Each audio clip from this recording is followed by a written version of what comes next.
ആമയിഴഞ്ചാൻ തോട്ടിലെ ദുരന്തത്തിന് ശേഷം കോർപ്പറേഷന്റെ നേതൃത്വത്തിൽ ബഹുമാനപ്പെട്ട മുഖ്യമന്ത്രിയുടെ യോഗത്തിന്റെ തീരുമാനത്തിന്റെ അടിസ്ഥാനത്തിൽ ആമയിഴഞ്ചാൻ തോട് ശുചീകരണ പ്രവർത്തനം നടന്നുകൊണ്ടിരിക്കുകയാണ്. അത് നേരിട്ട് വിലയിരുത്തുന്നതിനും പരിശോധിക്കുന്നതിനുമാണ് ഇവിടെ വന്നത്. നല്ല പുരോഗതി ഈ ഏതാനും മാസങ്ങൾക്കുള്ളിൽ നമുക്കുണ്ടാക്കാൻ കഴിഞ്ഞിട്ടുണ്ട്. നിങ്ങൾക്ക് നന്നായിട്ട് അറിയുന്നതാണ് ഈ ഭാഗത്ത് നേരത്തെയുള്ള സ്ഥിതി എന്തായിരുന്നു എന്നത്. മാലിന്യം വന്നടിഞ്ഞ് ഒരു ബെഡ് പോലെ ഈ പ്രദേശം തോടിൻ്റെ ഈ ഭാഗം മാറിയിരുന്നു. ഒരാൾക്ക് അതിലൂടെ ഇറങ്ങി നടക്കാമെന്നതായിരുന്നു സ്ഥിതി. കാരണം അത്രമാത്രം മാലിന്യം വന്നടിഞ്ഞിരുന്നു. അപ്പോൾ ആ സ്ഥിതി പൂർണ്ണമായിട്ടും മാറിയിട്ടുണ്ട്. എന്നാൽ ഇപ്പോഴും വെള്ളത്തിൽ മാലിന്യത്തിൻ്റെ അംശം ധാരാളമുണ്ട്. ഗ്രേ വാട്ടറും ബ്ലാക്ക് വാട്ടറും ഇപ്പോഴും വരുന്നുണ്ട്. ഇപ്പോൾ അതിൻ്റെ ഒരു പ്രധാനപ്പെട്ട കാരണം റെയിൽവേയുടെ ടണലിൽ ശുചീകരണം നടക്കുന്നു എന്നാണ് മനസ്സിലാക്കുന്നത്. ആ ശുചീകരണം നടക്കുന്നത് കൊണ്ട് അവിടെ നിന്ന് വരുന്ന വെള്ളം അതിലുണ്ട്.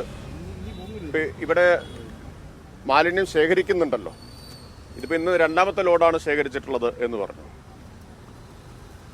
ഈ ശേഖരിച്ച മാലിന്യം നോക്കിയാൽ അറിയാം ഇത് ഏതാണ് കൂടുതലെന്ന്. മിക്കവാറും കാണുന്നത് റെയിൽ നീറിൻ്റെ കുപ്പികളാണ്. അതുപോലെ തന്നെ ഭക്ഷണം പൊതിഞ്ഞു കൊണ്ടുവന്ന പ്ലാസ്റ്റിക് പാക്കറ്റുകൾ, ഇതെല്ലാമാണ് കാണുന്നത്.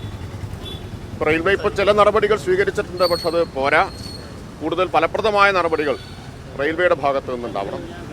പിന്നെ 2 ബൾക്ക് വേസ്റ്റ് ജനറേറ്റേഴ്സ്, ഒന്ന് KSRTC ആണ്. KSRTCയുടെ ഭാഗത്ത് നിന്ന് വളരെ കാര്യക്ഷമമായിട്ടുള്ള നടപടികൾ ഉണ്ടാവുന്നുണ്ട്. ബഹുമാനപ്പെട്ട മന്ത്രി പ്രത്യേകം വ്യക്തിപരമായി തന്നെ അക്കാര്യത്തിൽ താല്പര്യമെടുത്തിട്ടുണ്ട്. ഞാനും അദ്ദേഹവും ചേർന്ന് പങ്കെടുത്ത യോഗം ചേർന്നിരുന്നു. അതിൻ്റെ അടിസ്ഥാനത്തിൽ KSRTCയുടെ മാലിന്യം സംസ്കരിക്കാൻ, പ്രത്യേകിച്ച് ഈ എൻജിൻ ഓയിൽ തുടങ്ങിയിട്ടുള്ള മലിനജലം സംസ്കരിക്കാനുള്ള പ്ലാന്റ് സ്ഥാപിക്കാനുള്ള നടപടികൾ മുന്നോട്ട് പോവുകയാണ്. മറ്റൊരു ബൾക്ക് വേസ്റ്റ് ജനറേറ്റർ എന്ന് പറയുന്നത് രാജാജി നഗറാണ്. 900ഓളം വീടുകൾ അവിടെയുണ്ട്.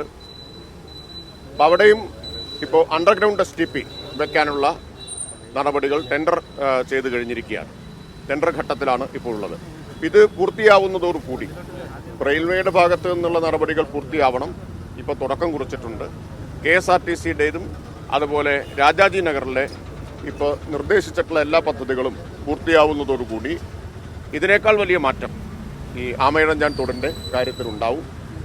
ഇപ്പോൾ ഉണ്ടായിട്ടുള്ളത് വളരെ നല്ല മികച്ച മാറ്റം തന്നെയാണ്. അത് പൂർണ്ണതയിൽ ഇപ്പോഴും എത്തിക്കണം.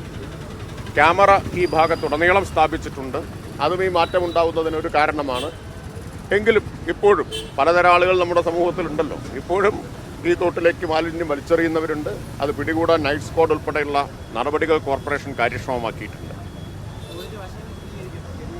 എല്ലാം ശുചീകരിക്കും. ഇപ്പോൾ ഈ ആദ്യം വെള്ളം പൂർണ്ണമായും വൃത്തിയായ ശേഷമാണല്ലോ മറ്റതൊക്കെ ശുചീകരിക്കുന്നത് നന്നാവുക. ഇപ്പോൾ റെയിൽവേയുടെ ശുചീകരണ പ്രവർത്തനങ്ങൾ കൂടി കഴിയാൻ കാത്തു നിൽക്കുകയാണ്. അതോടൊപ്പം നേരത്തെ പറഞ്ഞ രാജാജി നഗറിലും KSRTCയുടെയും മലിനജല സംസ്കരണ പ്ലാന്റ് കൂടി വരുമ്പോൾ ഈ വെള്ളം കൂടുതൽ വൃത്തിയായിട്ട് മാറും. അപ്പം അത് കഴിയുമ്പോൾ അതാക്കി നമുക്ക് ശുചീകരിക്കാം. ഈ വശങ്ങൾ ശുചീകരിക്കൽ വലിയ പ്രയാസമുള്ള കാര്യമല്ല. ഇങ്ങോട്ടുള്ള മാലിന്യം വരുന്നത് പൂർണ്ണമായും തടയുക എന്നതാണ് ഇപ്പോഴുണ്ടായിട്ടുള്ള പുരോഗതി. എല്ലാവർക്കും കാണാവുന്ന തരത്തിലുള്ള മാറ്റം ഇവിടെ ഉണ്ടായിട്ടുണ്ട്.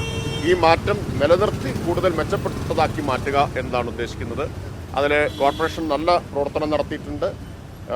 സർക്കാരിൻ്റെ ശക്തമായ പിന്തുണ, വിവിധ വകുപ്പുകളുടെ പിന്തുണ ഇക്കാര്യത്തിലുണ്ടാവും.